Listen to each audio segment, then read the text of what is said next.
boa noite para você. A primeira turma do STF negou o pedido da defesa do senador Fernando Bezerra Coelho para arquivamento de inquérito que investiga supostos atos de corrupção e lavagem de dinheiro nas obras de transposição do Rio São Francisco.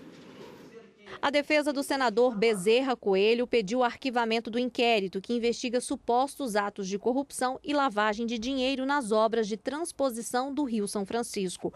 O argumento era de que não há provas suficientes, além de demora no cumprimento de diligências, como oitivas de testemunhas. O inquérito foi aberto em 2017 com base em depoimento de delatores. A investigação apura se o senador recebeu propina da construtora Odebrecht para favorecimento na execução das obras de transposição do Rio São Francisco.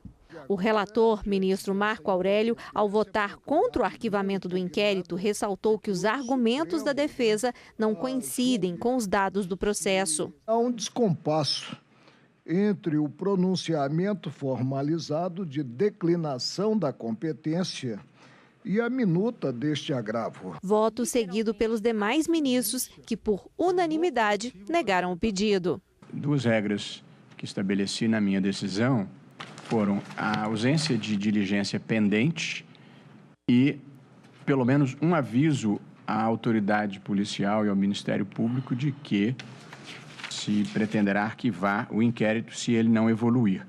Como penso que esses dois requisitos não estão presentes aqui, eu estou acompanhando o relator. O Supremo, na minha compreensão, há de apurar a existência de justa causa para recebimento da denúncia ou para imposição de condenação na ação penal. Aqui estamos ainda, a meu ver, no meio de uma investigação, há diligências a serem realizadas, em virtude disso também acompanho o eminente ministro relator.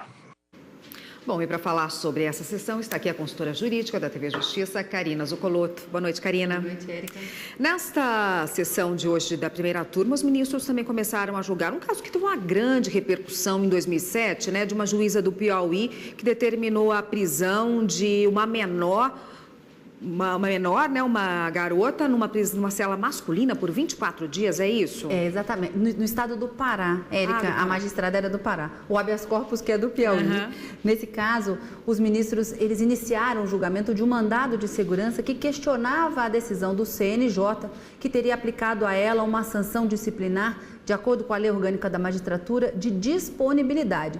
E, segundo a defesa da magistrada, teria afrontado uma decisão do Supremo Tribunal Federal de 2012, quando, em 2012, o Supremo Tribunal Federal julgou um outro mandado de segurança, questionando uma outra decisão do CNJ que havia aplicado a essa mesma magistrada uma pena de aposentadoria compulsória. Naquela ocasião, o Supremo entendeu que era uma pena demasiada e cassou essa decisão do CNJ e determinou que um novo julgamento fosse efetivado. Nesse segundo julgamento, o Supremo Tribunal Federal determinou que se levasse em consideração apenas o fato dessa magistrada ter supostamente falsificado uma documentação para se eximir da responsabilidade que estava sendo acusada de ter determinado a prisão dessa menor na cela masculina durante 24 dias.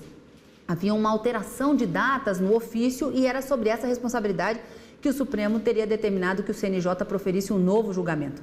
E nesse segundo julgamento, o CNJ aplica a pena de disponibilidade e que a magistrada acaba vindo contestar aqui no Supremo, nesse mandado de segurança, entendendo que estaria violando a decisão do Supremo daquele mandado de segurança, violando a coisa julgada.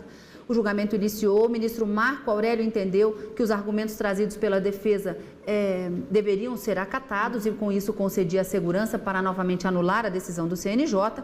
O ministro Luiz Roberto Barroso abre a divergência, entendendo que as balizas do julgamento que foi realizado em 2012, de forma alguma, teriam sido afrontadas e muito menos o CNJ teria extrapolado o seu poder disciplinar no momento de aplicar essa sanção, mas o julgamento foi interrompido em razão de um pedido de vista da ministra Rosa Weber. Temos que aguardar o retorno desse julgamento para ver como é que o Supremo decide em relação a essa pena que foi aplicada à magistrada do Pará.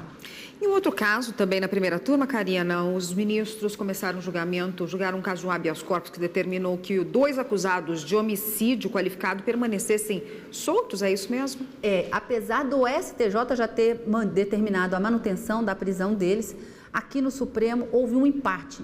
2 ministros entendiam que eles deveriam permanecer soltos e 2, ministra Rosa Weber e ministro Luiz Roberto Barroso, que em razão da periculosidade dos fatos que aconteceram, já que eles foram acusados de homicídio qualificado com disparos de tiro em local público, 10 disparos de tiro em local público, em razão de uma rixa, que eles deveriam permanecer presos. Mas nesse caso, o interessante foi que os fatos aconteceram em 2015, eles permaneceram presos durante 2 anos, quando então o ministro Marco Aurélio, relator desse habeas corpus, deferiu uma liminar para que pudessem responder ao processo em liberdade em razão do excesso de prazo na prisão, sem a formação da culpa, ou seja, sem que o processo tivesse sido concluído e efetivamente ficado demonstrada a materialidade e a autoria do crime. E agora a Defensoria Pública vem ao Supremo para pedir que a manutenção dessa liberdade de um dos réus, dos acusados, e os ministros acabaram estendendo também ao CORREL com uma justificativa. A audiência de instrução desse processo, em 2017 foi concedida a liminar para que eles ficassem soltos.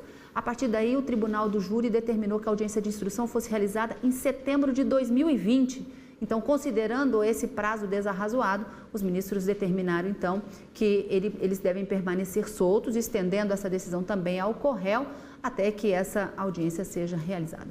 Obrigada, Karina, por hoje. A gente se vê amanhã, né? Amanhã, depois do direto plenário. Tá lá.